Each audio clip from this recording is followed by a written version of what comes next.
Hesapsız hesapsız icidin var senin, qazilərin var, şəhidin var senin. Qazandın onlarla zəfər yevlağı. Qürbət eldə ruzi üçün çalışıram, dostlarımla qaynayıram, qarışıram.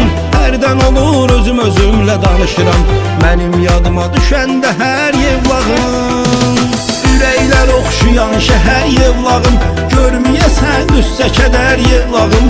Burada doğulmuşam, burada böyümüşəm, dünyanın hər yerinə dəyər yevlağım. Burada doğulmuşam, burada böyümüşəm, dünyanın hər yerinə dəyər yevlağım.